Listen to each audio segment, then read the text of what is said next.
Thank you. Thank you so much. Thank you very much. Thank you. Thank you so much.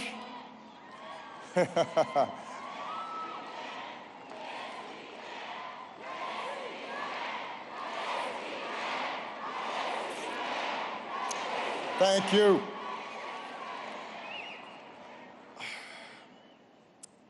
To Mama Gracia, Michelle, members of the Mandela family,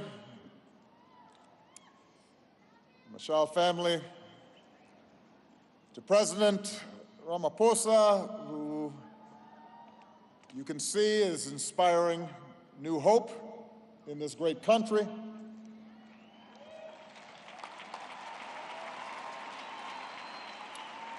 Professor, doctor, distinguished guests, to Mama Sisulu and the Sisulu family, to the people of South Africa,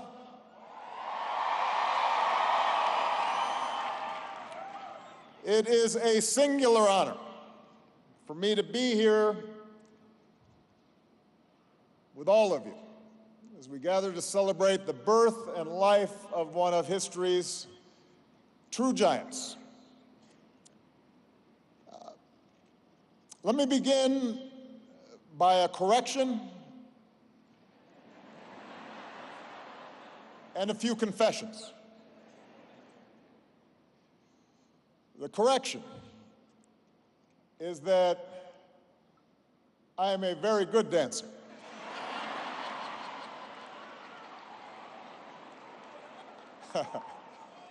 I just want to be clear about that.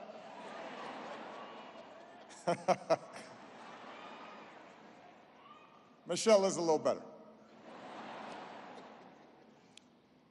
The confessions. Number one, I was not exactly invited to be here. I was ordered in a very nice way to be here by Gracia Michelle.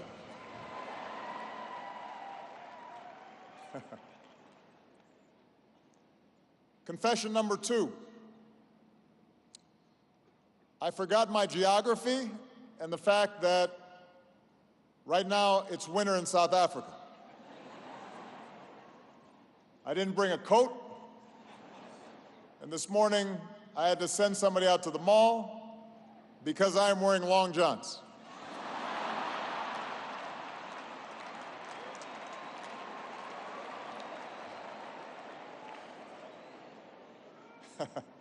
I was born in Hawaii. Confession number three. When my staff told me that I was to deliver a lecture, I thought back to the stuffy old professors in bow ties and tweed, and I wondered if this was one more sign of the stage of life that I'm entering, along with gray hair and slightly failing eyesight. I thought about the fact that my daughters think anything I tell them is a lecture. I thought about the American press and how they often got frustrated at my long-winded answers at press conferences when my responses didn't conform to 2-minute sound bites. But given the strange and uncertain times that we are in, and they are strange, and they are uncertain,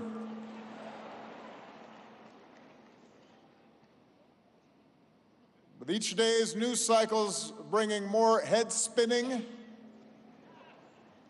and disturbing headlines,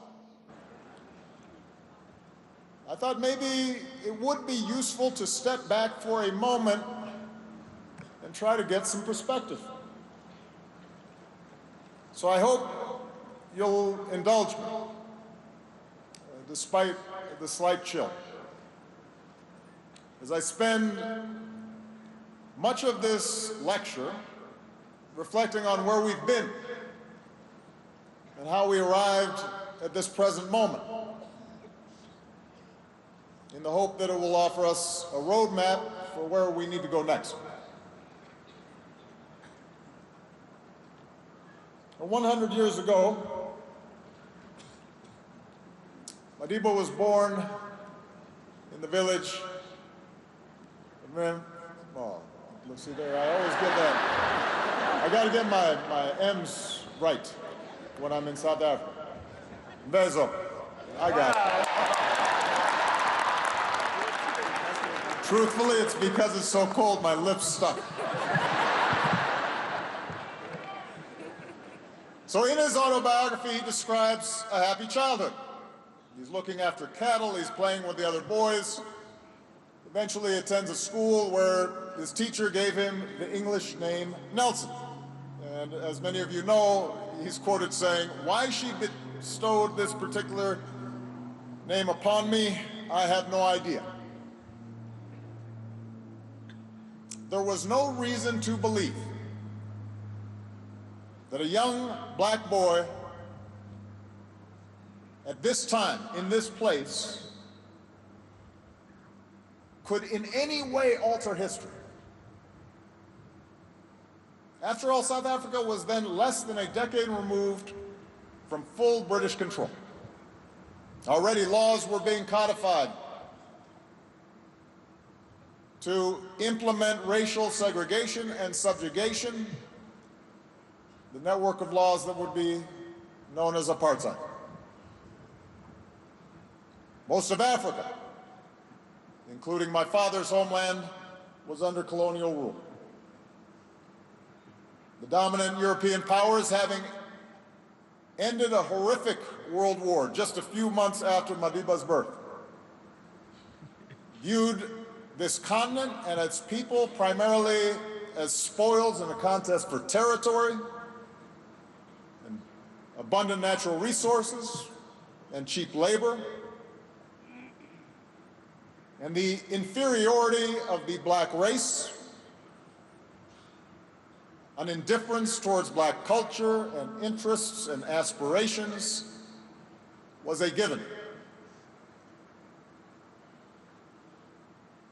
And such a view of the world, that certain races, certain nations, certain groups were inherently superior, and that violence and coercion is the primary basis for governance, that the strong necessarily exploit the weak, that wealth is determined primarily by conquest. That view of the world was hardly confined to relations between Europe and Africa, or relations between whites and blacks. Whites were happy to exploit other whites when they could. And by the way, blacks were often willing to exploit other blacks. And around the globe, the majority of people lived at subsistence levels, without a say in the politics or economic forces that determined their lives. Often they were subject to the whims and cruelties of distant leaders. The average person saw no possibility of advancing from the circumstances of their birth. Women were almost uniformly subordinate to men. Privilege and status was rigidly bound by caste and color and ethnicity and religion. And even in my own country, even in democracies like the United States, founded on a declaration that all men are created equal, racial segregation and systemic discrimination was the law in almost half the country and the norm throughout the rest of the country. That was the world just 100 years ago. There are people alive today who were alive in that war. It is hard then to overstate the remarkable transformations that have taken place since that time. A second world war, even more terrible than the first, along with a cascade of liberation movements from Africa to Asia, Latin America, the Middle East, would finally bring an end to colonial rule. More and more peoples, having witnessed the horrors of totalitarianism, the repeated mass slaughters of the 20th century, began to embrace a new vision for humanity, a new idea, one based not only on the principle of national self-determination, but also on the principles of democracy and rule of law and civil rights and the inherent dignity of every single individual. In those nations with market-based economies, suddenly union movements developed, and health and safety and commercial regulations were instituted, and access to public education was expanded, and social welfare systems emerged, all with the aim of constraining the excesses of capitalism and enhancing its ability to provide opportunity not just to some, but to all people. And the result was unmatched economic growth and a growth of a middle class. And in my own country, the moral force of the civil rights movement not only overthrew Jim Crow laws, but it opened up the floodgates for women and historically marginalized groups to reimagine themselves, to find their own voices, to make their own claims to full citizenship.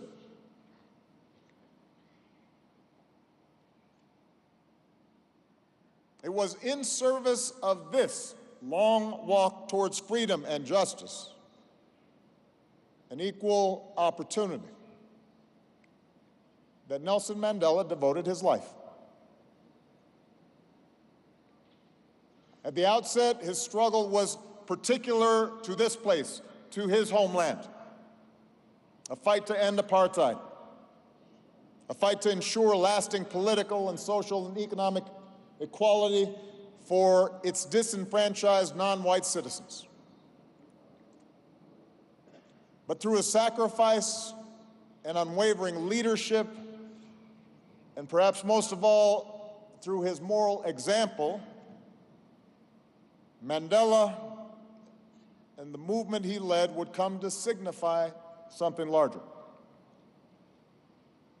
He came to embody the universal aspirations of dispossessed people all around the world, their hopes for a better life, the possibility of a moral transformation in the conduct of human affairs.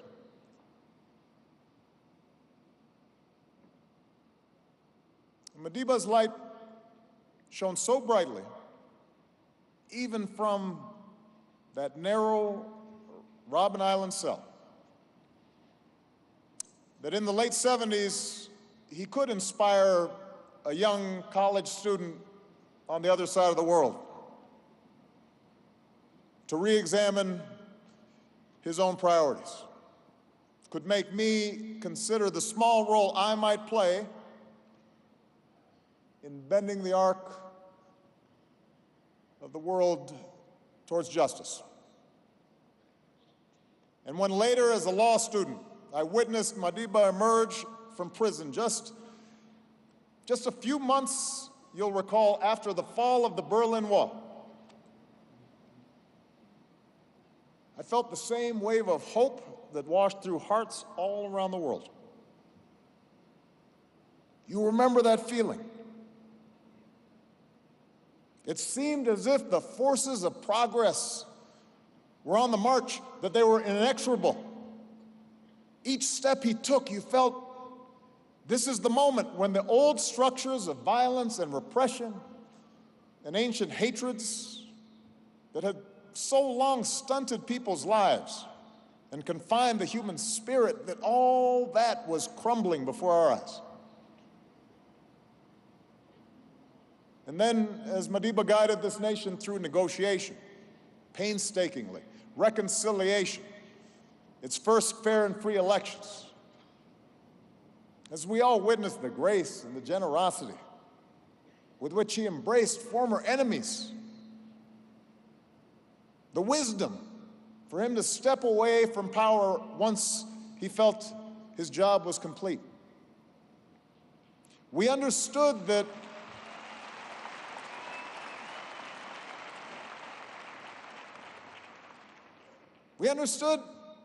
it was not just the subjugated, the oppressed who were being freed from the shackles of the past. The subjugator was being offered a gift, being given a chance to see in a new way, being given a chance to participate in the work of building a better world.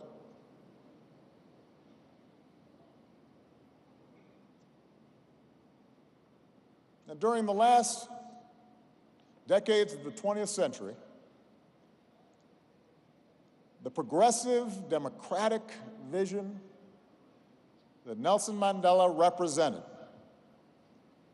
in many ways set the terms of the international political debate. It doesn't mean that vision was always victorious, but it set the terms, the parameters. It guided how we thought about the meaning of progress. And it continued to propel the world forward. Yes, there were still tragedies, bloody civil wars, from the Balkans to the Congo. Despite the fact that ethnic and sectarian strife still flared up with heartbreaking regularity. Despite all that, as a consequence of the continuation of nuclear detente, a peaceful and prosperous Japan and a unified Europe anchored in NATO, and the entry of China into the world's system of trade, all that greatly reduced the prospect of war between the world's great powers. And from Europe to Africa, Latin America, Southeast Asia, dictatorships began to give way to democracies. The march was on. A respect for human rights and the rule of law, enumerated in a declaration by the United Nations, became the guiding norm for the majority of nations, even in places where the reality fell far short of the ideal. Even when those human rights were violated, those who violated human rights were on the defensive. And with these geopolitical changes came sweeping economic changes. The introduction of market-based principles in which previously closed economies, along with the forces of global integration powered by new technologies, suddenly unleashed entrepreneurial talents to those that once had been relegated to the periphery of the world economy, who hadn't counted. Suddenly they counted. They had some power. They had the possibilities of doing business. And then came scientific breakthroughs and new infrastructure and the reduction of armed conflicts. And suddenly, 1 billion people were lifted out of poverty. And once starving nations were able to feed themselves. And infant mortality rates plummeted. And meanwhile, the spread of the internet made it possible for people to connect across oceans. And cultures and continents instantly were brought together. And potentially, all the world's knowledge could be in the hands of a small child in even the most remote village. That's what happened just over the course of a few decades. And all that progress is real. It has been broad, and it has been deep. And it all happened in what, by the standards of human history, was nothing more than a blink of an eye. And now an entire generation has grown up in a world that, by most measures, has gotten steadily freer and healthier and wealthier and less violent and more tolerant during the course of their lifetimes.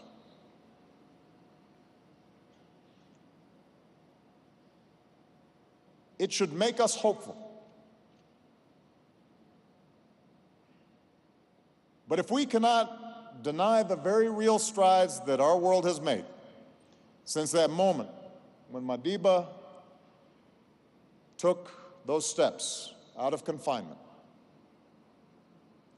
we also have to recognize all the ways that the international order has fallen short of its promise. In fact, it is in part because of the failures of governments and powerful elites to squarely address the shortcomings and contradictions of this international order that we now see much of the world threatening to return to an older, a more dangerous, a more brutal way of doing business.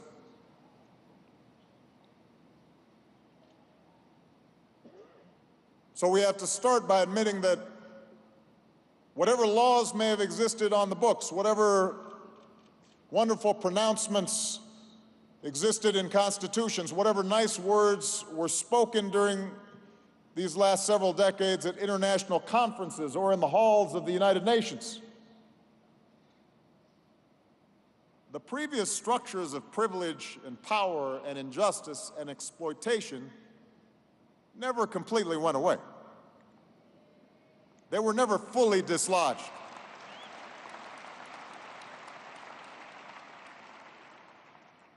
Caste differences still impact the life chances of people in the Indian subcontinent. Ethnic and religious differences still determine who gets opportunity, from Central Europe to the Gulf. It is a plain fact that racial discrimination still exists in both the United States and South Africa.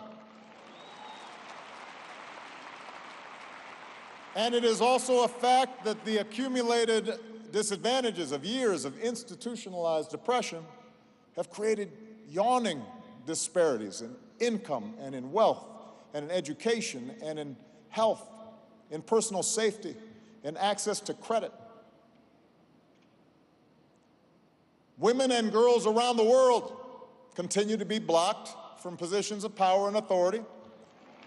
They continue to be prevented from getting a basic education. They are disproportionately victimized by violence and abuse. They're still paid less than men for doing the same work. That's still happening.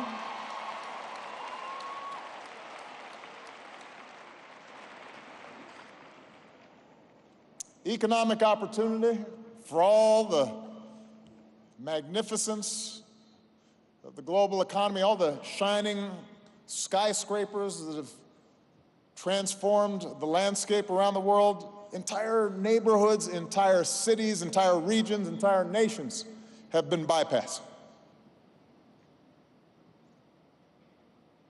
In other words, for far too many people, the more things have changed, the more things stayed the same.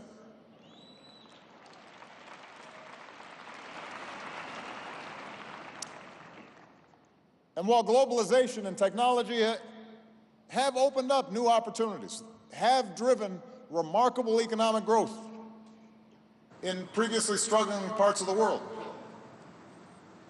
globalization has also upended the agricultural and manufacturing sectors in many countries, has also greatly reduced the demand for certain workers, has helped weaken unions and laborers' bargaining power.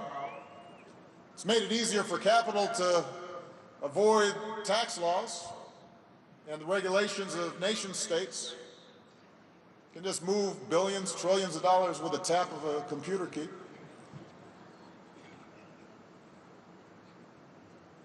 And the result of all these trends has been an explosion in economic inequality. It's meant that a few dozen individuals control the same amount of wealth as the poorest half of humanity. That's not an exaggeration, that's a statistic. Think about that. In many middle-income and developing countries, new wealth has just tracked the old bad deal that people got, because it reinforced or even compounded existing patterns of inequality. The only difference is it created even greater opportunities for corruption on an epic scale.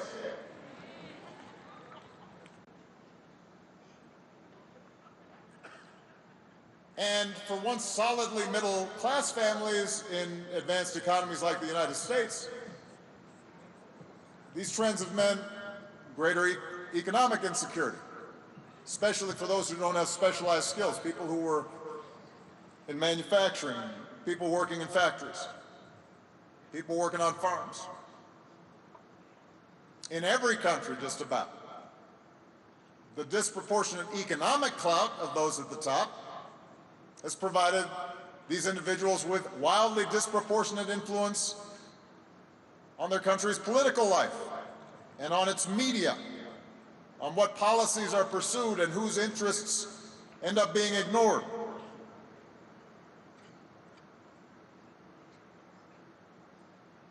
Now, it should be noted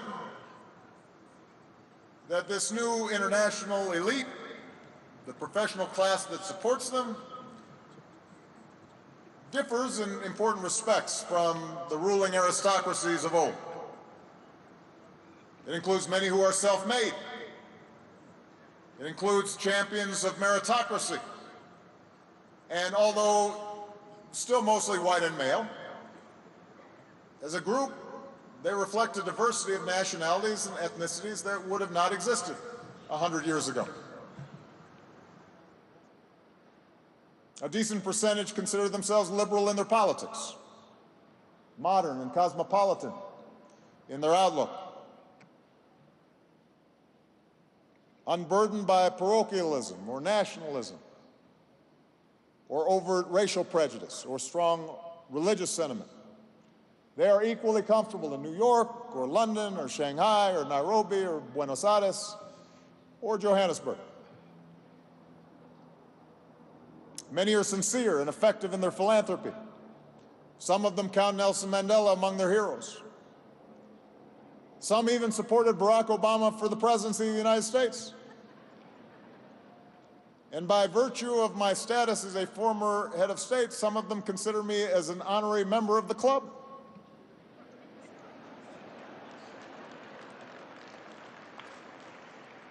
You know, I get invited to these fancy things, you know. They'll fly me out.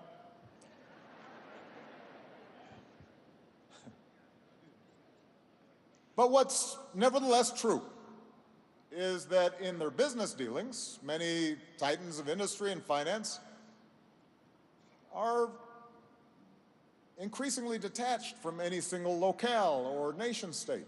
They live lives more and more insulated from the struggles of ordinary people in their countries of origin. And their decisions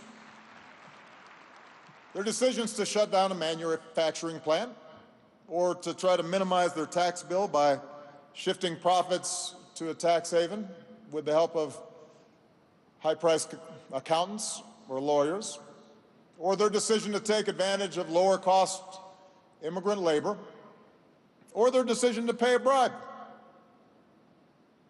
are often done without malice. It's just a rational response they consider to the demands of their balance sheets and their shareholders and competitive pressures.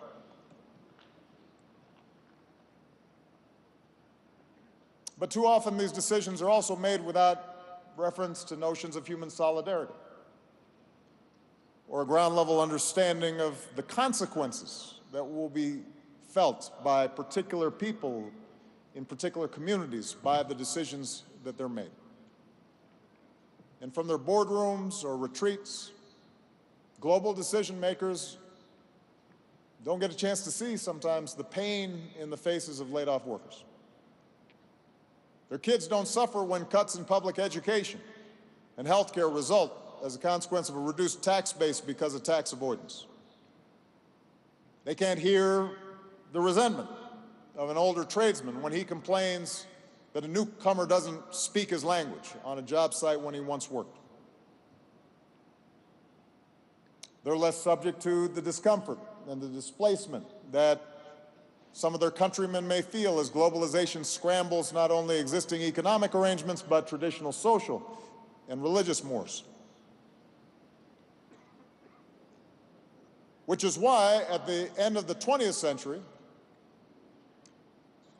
while some Western commentators were declaring the end of history and the inevitable triumph of liberal democracy and the virtues of the global supply chain,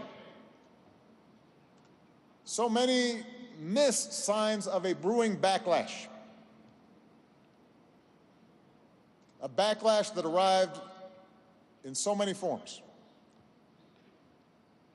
It announced itself most violently with 9/11 and the emergence of transnational terrorist networks, fueled by an ideology that perverted one of the world's great religions and asserted a struggle not just between Islam and the West, but between Islam and modernity.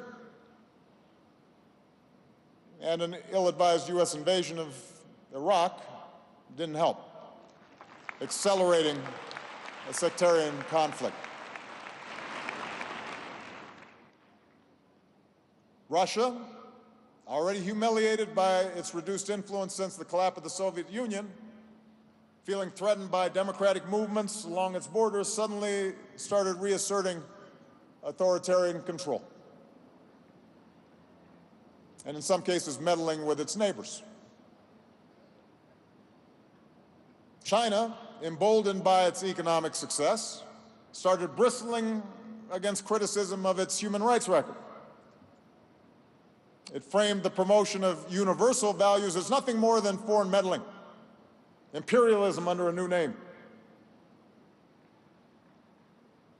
Within the United States, within the European Union, challenges to globalization first came from the left, but then came more forcefully from the right. As you started seeing populist movements, which, by the way, are often cynically funded by right-wing billionaires intent on reducing government constraints on their business interests.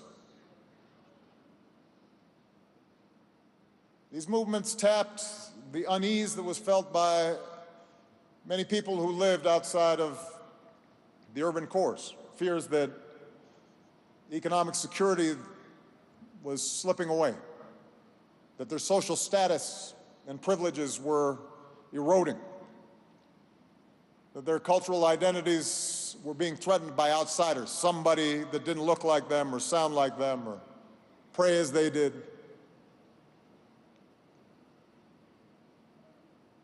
And perhaps more than anything else, the devastating impact of the 2008 financial crisis, in which the reckless behavior of financial elites resulted in years of hardship for ordinary people all around the world, made all the previous assurances of experts ring hollow.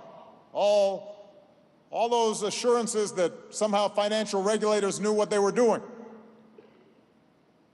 that somebody was minding the store, that global economic integration was an unadulterated good. Because of the actions taken by governments during and after that crisis, including, I should add, by aggressive steps by my administration, the global economy has now returned to healthy growth. But the credibility of the international system, the faith in experts in places like Washington or Brussels, all that had taken a blow.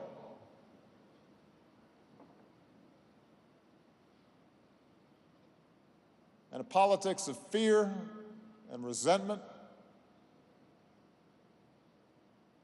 and retrenchment began to appear.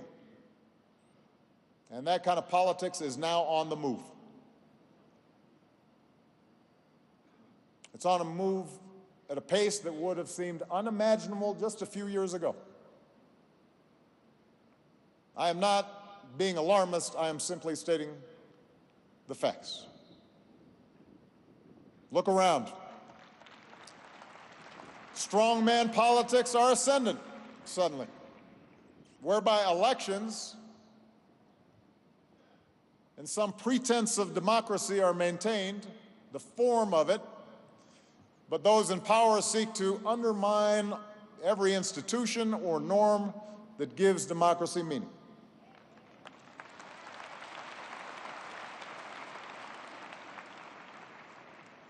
In the West, you've got far-right parties that oftentimes are based not just on platforms of protectionism and closed borders, but also on barely hidden racial nationalism. Many developing countries now are looking at China's model of authoritarian control combined with mercantilist capitalism as preferable to the messiness of democracy. Who needs free speech as long as the economy is going good?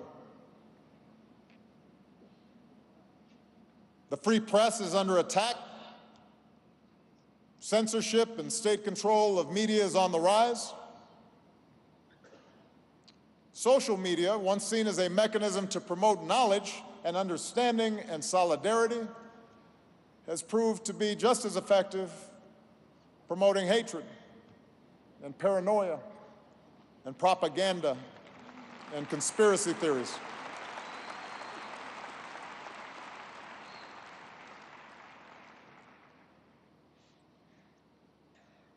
So, on Madiba's 100th birthday, we now stand at a crossroads. A moment in time at which two very different visions of humanity's future compete for the hearts and the minds of citizens around the world. Two different stories, two different narratives about who we are and who we should be.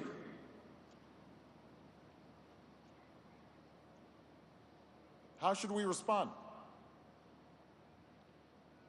Should we see that wave of hope that we felt with Madiba's release from prison, from the Berlin Wall coming down? Should we see that hope that we had as naive and misguided? Should we understand the last 25 years of global integration as nothing more than a detour from the previous inevitable cycle of history where might makes right and politics is a hostile competition between tribes and races and religions, and nations compete in a zero-sum game, constantly teetering on the edge of conflict until full-blown war breaks out? Is that what we think?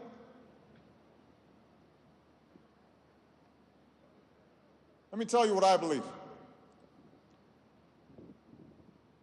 I believe in Nelson Mandela's vision. I believe in a vision shared by Gandhi and King and Abraham Lincoln.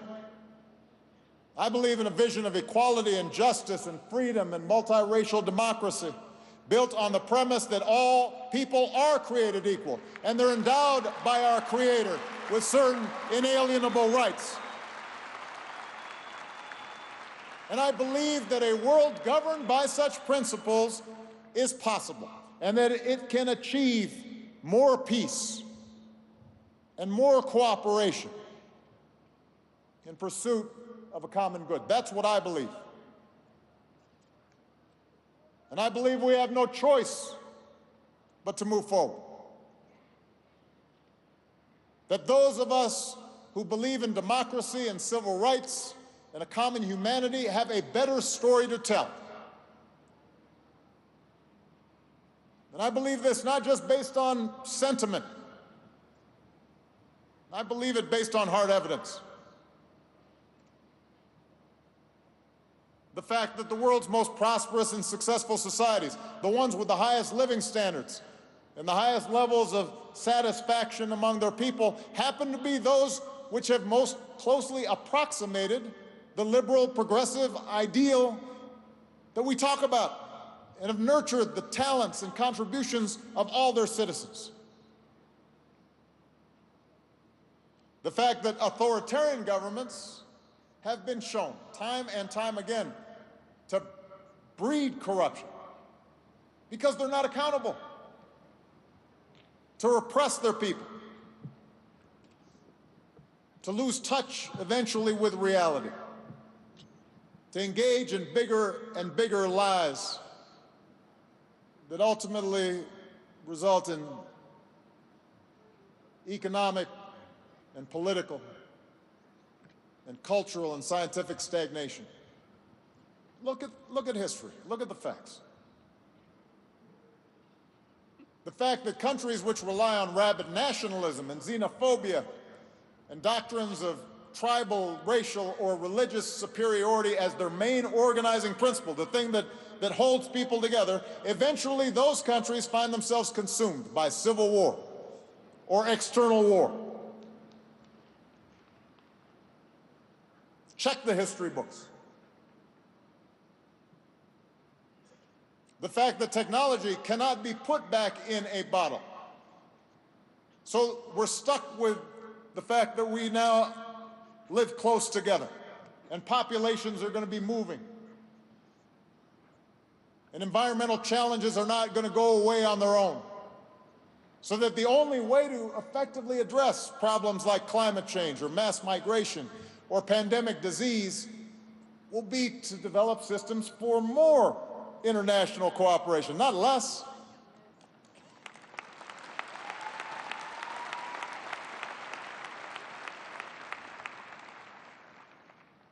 We have a better story to tell. But to say that our vision for the future is better is not to say that it will inevitably win. Because history also shows the power of fear. History shows the lasting hold of greed and the desire to dominate others in the minds of men, especially men. History shows how easily people can be convinced to turn on those who look different or worship God in a different way. So if we're truly to continue Madiba's long walk towards freedom, we're going to have to work harder, and we're going to have to be smarter. We're going to have to learn from the mistakes of the recent past. And so, in the brief time remaining, let me just suggest a few guideposts for the road ahead. Guideposts that draw from Madiba's work, his words, the lessons of his life. First, Madiba shows those of us who believe in freedom and democracy, we are going to have to fight harder to reduce inequality and promote lasting economic opportunity for all people. Now, I don't believe in economic determinism. Human beings don't live on bread alone. But they need bread. And history shows that societies which tolerate vast differences in wealth feed resentments and reduce solidarity and actually grow more slowly. And that once people achieve more than mere subsistence, then they're measuring their well-being by how they compare to their neighbors and whether their children can expect to live a better life. And when economic power is concentrated in the hands of the few, History also shows that political power is sure to follow, and that dynamic eats away at democracy. Sometimes it may be straight-out corruption, but sometimes it may not involve the exchange of money. It's just folks who are that wealthy get what they want, and it undermines human freedom. And Madiba understood this. This is not new. He warned us about this. He said, where globalization means, as it so often does, that the rich and the powerful now have new means to further enrich and empower themselves at the cost of the poor and the weaker, then we have a responsibility to protest in the name of universal freedom. That's what he said.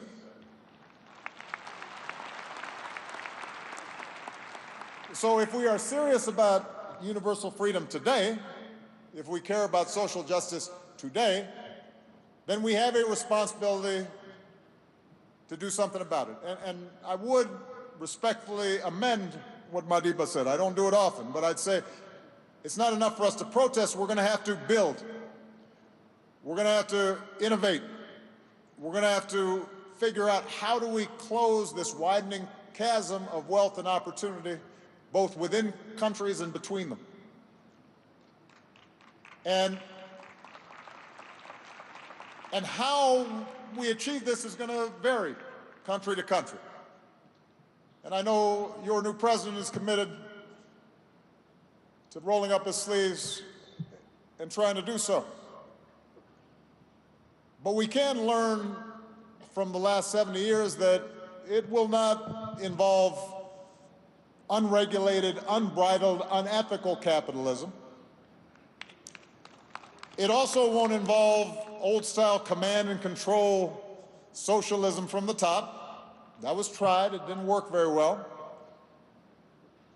For almost all countries, progress is going to depend on an inclusive market-based system, one that offers education for every child, that protects collective bargaining and secures the rights of every worker, that breaks up monopolies to encourage competition in small and medium-sized businesses, and has laws that root out corruption and ensures fair dealing in business, that maintains some form of progressive taxation so that rich people are still rich, but they're given a little bit back to make sure that everybody else has something to pay for universal health care and retirement security, and invests in infrastructure and scientific research that builds platforms for innovation. I should add, by the way, right now I'm actually surprised by how much money I got. And let me tell you something.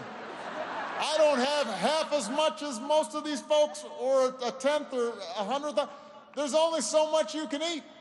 There's only so big a house you can have.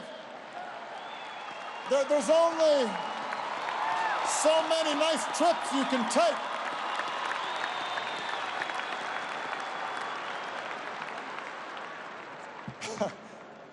I mean, it's enough. You don't have to take a vow of poverty just to say, well, let me help out a few of the other folks. Let me look at that child out there who doesn't have enough to eat or needs some school fees. Let me help him out. I'll pay a little more in taxes. It's okay. I can afford it.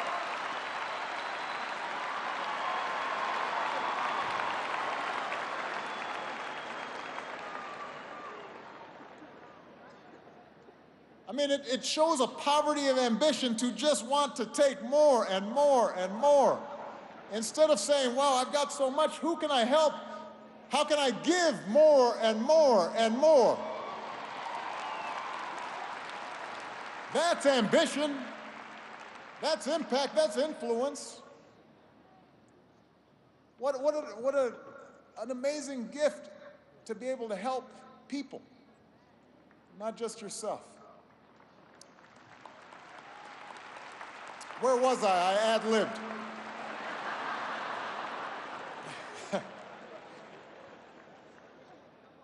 You get the point. It involves promoting an inclusive capitalism, both within nations and between nations. And as we pursue, for example, sustainable development goals, we have to get past the charity mindset. We've got to bring more resources to the forgotten pockets of the world through investment and entrepreneurship, because there is talent everywhere in the world if given an opportunity.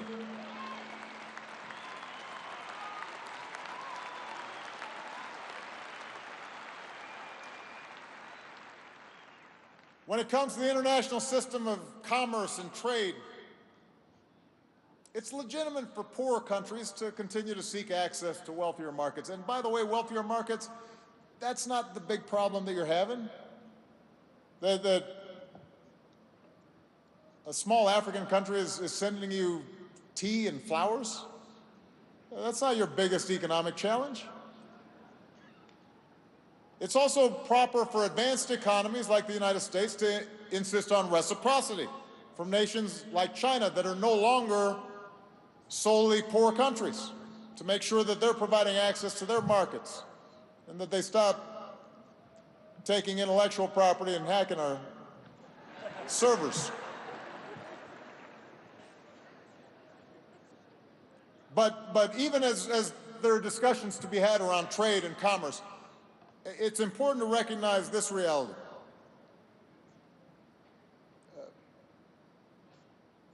While the outsourcing of jobs from north to south, from east to west, while a lot of that was a dominant trend in the late 20th century, the biggest challenge to workers in countries like mine today is technology.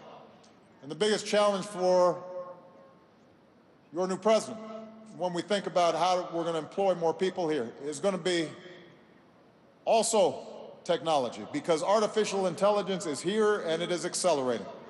And you're going to have driverless cars, and you're going to have more and more automated services. And that's going to make the job of giving everybody work that is meaningful tougher. And we're going to have to be more imaginative. And the pace of change is going to require us to do more fundamental reimagining of our social and political arrangements to protect the economic security and the dignity that comes with a job. It's not just money that a job provides. It provides dignity and structure and a sense of place and a sense of purpose. And so we're going to have to consider new ways of thinking about these problems, like a universal income, review of our work week, how we retrain our young people, how we make everybody an entrepreneur at some level. But we're going to have to worry about economics if we want to get democracy back on track. Second, Madiba teaches us that some principles really are universal. And the most important one is the principle that we are bound together by a common humanity, and that each individual has inherent dignity and worth. Now, it's surprising that we have to affirm this truth today. More than a quarter century after Madiba walked out of prison, I still have to stand here at a lecture and devote some time to saying that black people and white people and Asian people and Latin American people and women and men and gays and straights, that we are all human, that our differences are superficial, and that we should treat each other with care and respect. I would have thought we would have figured that out by now. I thought that basic notion was well established. But it turns out, as we're seeing in this recent drift into reactionary politics, that the struggle for basic justice is never truly finished. So we've got to constantly be on the lookout and fight for people who seek to elevate themselves by putting somebody else down. And by the way, we also have to actively resist. This is important, particularly in some countries in Africa, like my own father's homeland. I've made this point before. We have to resist the notion that basic human rights like freedom to dissent or the right of women to fully participate in the society, or the rights of minorities to equal treatment, or the rights of people not to be beat up and jailed because of their sexual orientation. We have to be careful not to say that somehow, well, that doesn't apply to us, that those are Western ideas rather than universal imperatives.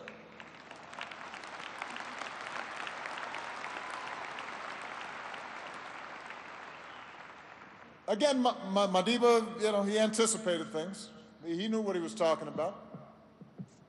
In 1964, before he received the sentence that condemned him to die in prison, he explained from the dock that the Magna Carta, the Petition of Rights, the Bill of Rights are documents which are held in veneration by Democrats throughout the world. In other words, he didn't say, well, those folks weren't written by South Africans, so I guess I can't claim them. No, he said that's part of my inheritance. That's part of the human inheritance. That applies here in this country, to me and to you. And that's part of what gave him the moral authority that the apartheid regime could never claim, because he was more familiar with their best values than they were. He had read their documents more carefully than they had. And he went on to say political division based on color is entirely artificial. And when it disappears, so will the domination of one color group by another. That's Nelson Mandela speaking in 1964 when I was 3 years old.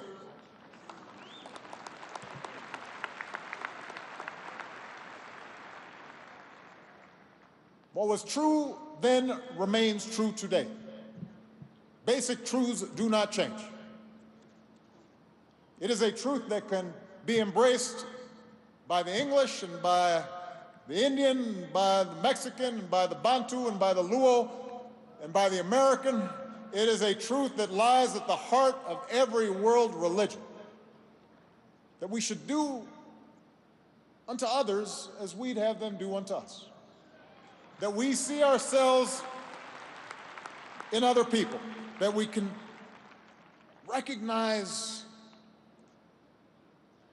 common hopes and common dreams. And it is a truth that is incompatible with any form of discrimination based on race or religion or gender or sexual orientation. And it is a truth that, by the way, when embraced, actually delivers practical benefits, since it ensures that a society can draw upon the talents and energy and skill of all its people. And if you doubt that, just ask the French football team that just won the World Cup. Because not all of those folks look like Gauls to me, but they're French. They're French.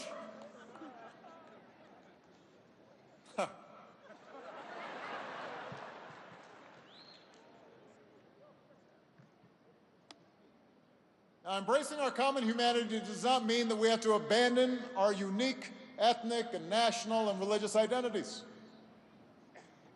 Madiba never stopped being proud of his tribal heritage. He didn't stop being proud of being a black man and being a South African. But he believed, as I believe, that you can be proud of your heritage without denigrating those of a different heritage. In fact, you dishonor your heritage. It would make me think that you're a little insecure about your heritage if you got to put somebody else's heritage down. Yeah, that's right.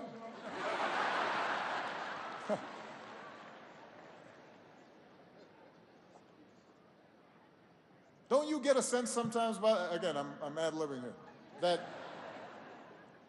that these people who are so intent on putting people down and puffing themselves up that they're small-hearted, that there's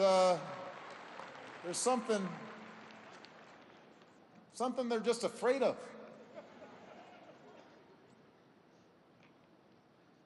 Madiba knew that we cannot claim justice for ourselves when it's only reserved for some. Madiba understood that we can't say we've got a just society simply because we replace the color of the person on top of an unjust system. So the person looks like us, even though they're doing the same stuff, and somehow now we've got justice. That doesn't work. It's not justice if now you're on top, so I'm going to do the same thing that those folks were doing to me. Now I'm going to do it to you. That's not justice. I detest racialism, he said, whether it comes from a black man or a white man.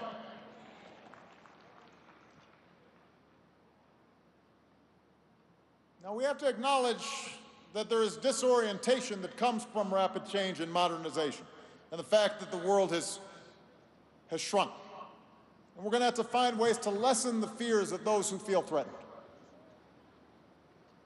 In the West's current debate around immigration, for example, it's not wrong to insist that national borders matter. That's, whether you're a citizen or not, is going to matter to a government, that laws need to be followed, that in the public realm, newcomers should make an effort to adapt to the language and customs of their new home. Those are legitimate things, and we have to be able to engage people who do feel as if things are not orderly. But that can't be an excuse for immigration policies based on race or ethnicity or religion. There's got to be some consistency. And we can enforce the law while respecting the essential humanity of those who are striving for a better life. For a mother with a child in her arms, we can recognize that could be somebody in our family. That could be my child. Third, Madiba reminds us that democracy is about more than just elections. You know, when he was freed from prison, Madiba's popularity, well, you couldn't even measure. He could have been president for life. Am I wrong? Who was going to run against him?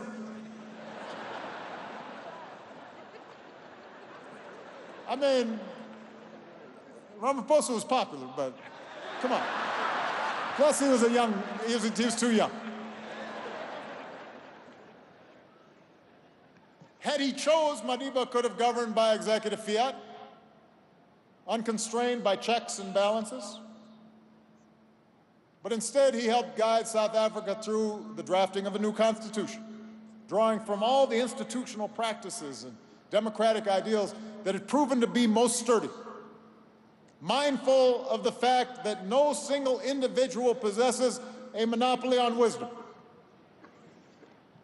No individual, not Mandela, not Obama, are entirely immune to the corrupting influences of absolute power if you can do whatever you want. And everyone's too afraid to tell you when you're making a mistake. No one's immune from the dangers of that. Mandela understood this. He said, democracy is based on the majority principle. This is especially true in a country such as ours, where the vast majority have been systematically denied their rights. At the same time, democracy also requires the rights of political and other minorities be safeguarded. He understood it's not just about who has the most votes, it's also about the civic culture that we build that makes democracy work. So we have to stop pretending that countries that just hold an election where sometimes the winner somehow magically gets 90% of the vote because all the opposition is locked up or can't get on TV, is a democracy. Democracy depends on strong institutions, and it's about minority rights and checks and balances and freedom of speech and freedom of expression and a free press and the right to protest and petition the government and an independent judiciary and everybody having to follow the law. And yes, democracy can be messy, and it can be slow, and it can be frustrating. I know, I promise.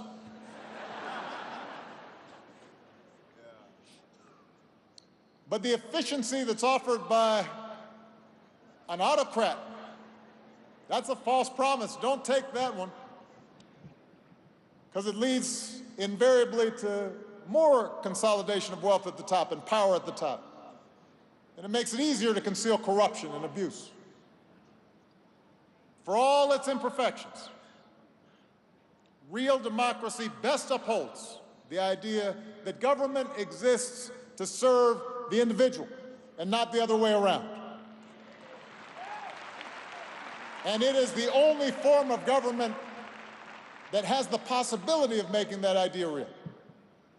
So for those of us who are interested in strengthening democracy, it's time for us to stop paying all of our attention to the world's capitals and the centers of power and to start focusing more on the grassroots, because that's where democratic legitimacy comes from, not from the top down, not from abstract theories, not just from experts, but from the bottom up, knowing the lives of those who are struggling. As a community organizer, I learned as much from a laid-off steel worker in Chicago or a single mom in a poor neighborhood that I visited as I learned from the finest economists in the Oval Office. Democracy means being in touch and in tune with life as it's lived in our communities. And that's what we should expect from our leaders. And it depends upon cultivating leaders at the grassroots who can help bring about change and implement it on the ground and can tell leaders in fancy buildings, this isn't working down here.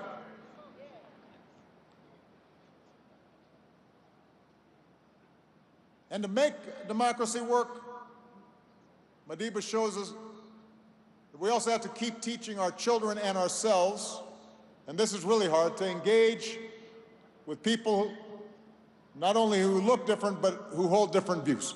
This is hard.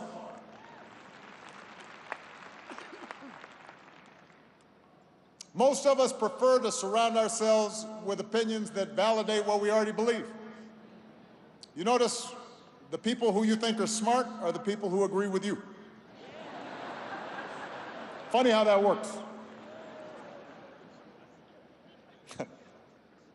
But democracy demands that we're able also to get inside the reality of people who are different than us, so we can understand their point of view. Maybe we can change their minds, but maybe they'll change ours. And you can't do this if you just out of hand disregard what your opponents have to say from the start. And you can't do it if you insist that those who aren't like you, because they're white or because they're male, that somehow there's no way they can understand what I'm feeling, that somehow they lack standing to speak on certain matters. Madiba, he lived this complexity. In prison, he studied Afrikaans so that he could better understand the people who were jailing him. And when he got out of prison, he extended a hand to those who had jailed him, because he knew that they had to be a part of the democratic South Africa that he wanted to build. To make peace with an enemy, he wrote, one must work with that enemy, and that enemy becomes one's partner. So those who traffic in absolutes when it comes to policy, whether it's on the left or the right, they make democracy unworkable. You can't expect to get 100% of what you want all the time. Sometimes you have to compromise. That doesn't mean abandoning your principles, but instead it means holding on to those principles and then having the confidence that they're going to stand up to a serious democratic debate. That's how America's founders intended our system to work. That through the testing of ideas and the application of reason and proof, it would be possible to arrive at a basis for common ground. And I should add, for this to work, we have to actually believe in an objective reality. This is another one of these things that I didn't think I had to lecture about. You have to believe in facts. Without facts, there's no basis for cooperation. If I say this is a podium and you say this is an elephant, it's going to be hard for us to cooperate. I can find common ground for those who oppose the Paris Accords.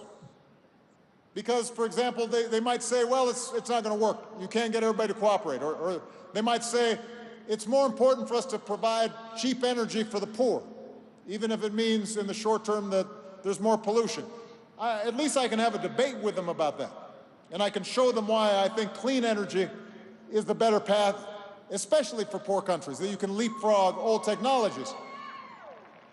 I can't find common ground if somebody says climate change is just not happening, when almost all the world's scientists tell us it is. I don't know where to start talking to you about this. If you start saying it's an elaborate hoax, I don't know what to... Where do we start?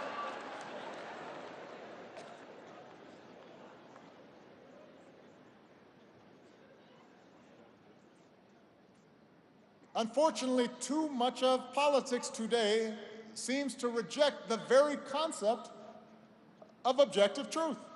People just make stuff up. They just make stuff up. We see it in the growth of state-sponsored propaganda. We see it in internet-driven fabrications. We see it in the blurring of lines between news and entertainment. We see the utter loss of shame among political leaders where they're caught in a lie and they just double down and they lie some more.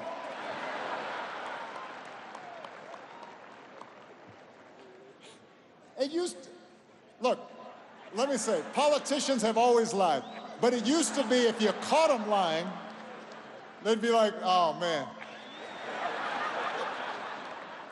Now they just keep on lying. They just...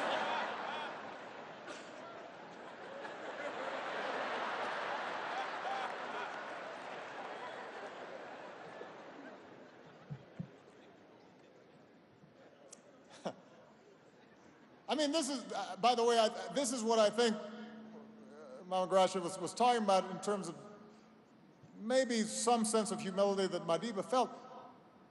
Like, sometimes just basic stuff. Me just not completely lying to people, I think is pretty basic. I don't think myself a great leader just because I don't just completely make stuff up.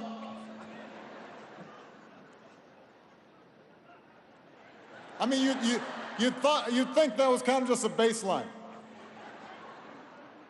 Anyway, we see it in the promotion of anti-intellectualism and the rejection of science from leaders who find critical thinking and analysis and data somehow politically inconvenient. And as with the denial of rights, the denial of facts runs counter to democracy. It could be its undoing, which is why we have to zealously protect independent media. And we have to guard against the tendency for social media to become purely a platform for spectacle and outrage and disinformation. And we have to insist that our schools teach critical thinking to our young people, not just blind obedience.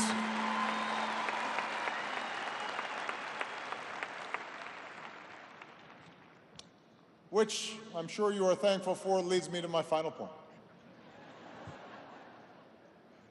We have to follow Madiba's example of persistence and of hope. It's tempting right now to give in to cynicism, to believe that recent shifts in global politics are too powerful to push back, that the pendulum has swung permanently. And just as people spoke about the triumph of democracy in the 90s, now you're hearing people talk about the end of democracy and the triumph of tribalism and the strong man. We have to resist that cynicism because we've been through darker times. We've been in lower valleys. Yes, by the end of his life, Madiba embodied the successful struggle for human rights. But that journey was not easy. It wasn't preordained. The man went to prison for almost 3 decades.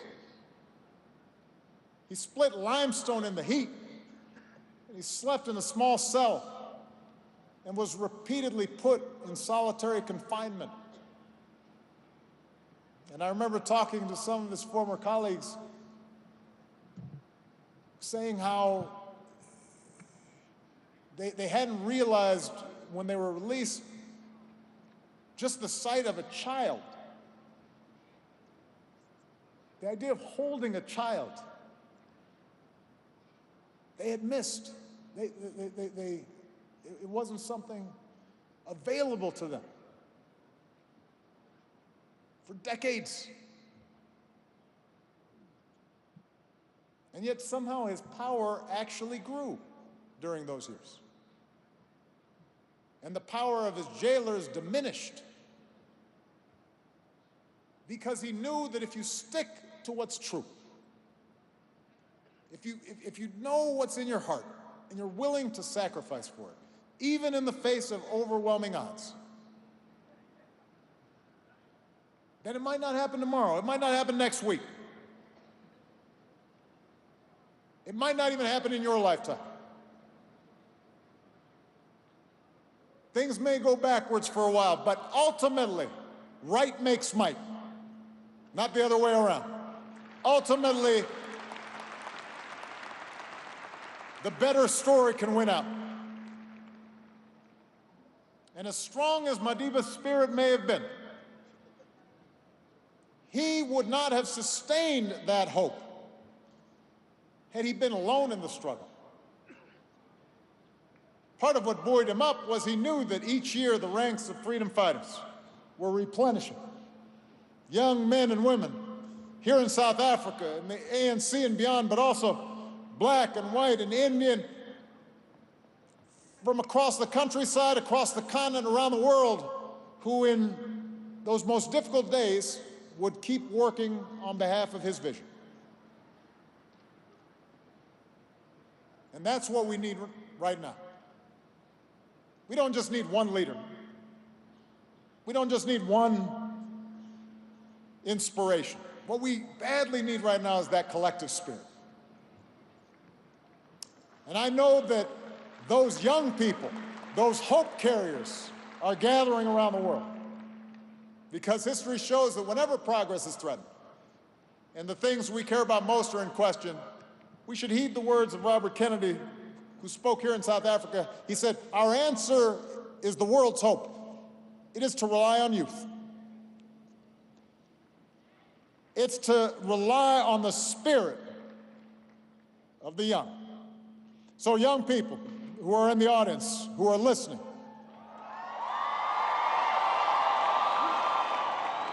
my message to you is simple. Keep believing. Keep marching. Keep building. Keep raising your voice. Every generation has the opportunity to remake the world. Mandela said, young people are capable, when aroused, of bringing down the towers of oppression and raising the banners of freedom. Now's a good time to be aroused. Now's a good time to be fired up. And for those of us who care about the legacy that we honor here today, about equality and dignity and democracy and solidarity and kindness, those of us who remain young at heart, if not in body, we have an obligation to help our youth succeed.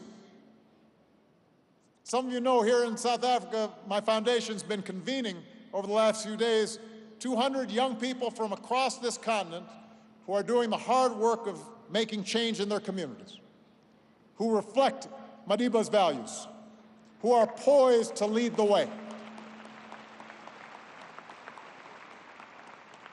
People like Abbas Mpindi, a journalist from Uganda who founded the Media Challenge Initiative to help other young people get the training they need to tell the stories that the world needs to know. People like Karen Wakoli, who's an entrepreneur from Kenya and founded the Emerging Leaders Foundation to get young people involved in the work of fighting poverty and promoting human dignity.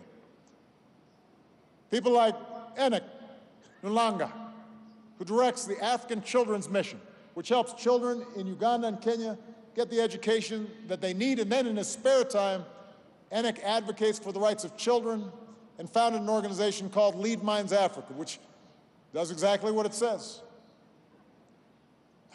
You meet these people, you talk to them, they will give you hope. They are taking the baton.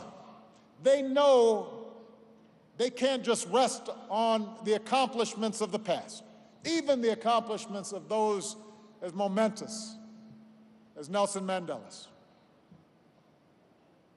They stand on the shoulders of those who came before, including that young black boy born 100 years ago. But they know that it is now their turn to do the work. Madiba reminds us that no one is born hating another person because of the color of his skin or his background or his religion. People must learn to hate. And if they can learn to hate, they can be taught to love. For love comes more naturally to the human heart. Love comes more naturally to the human heart. Let's remember that truth. Let's see it as our North Star.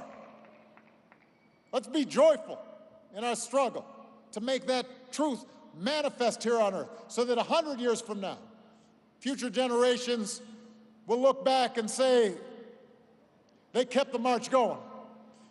That's why we live under new banners of freedom.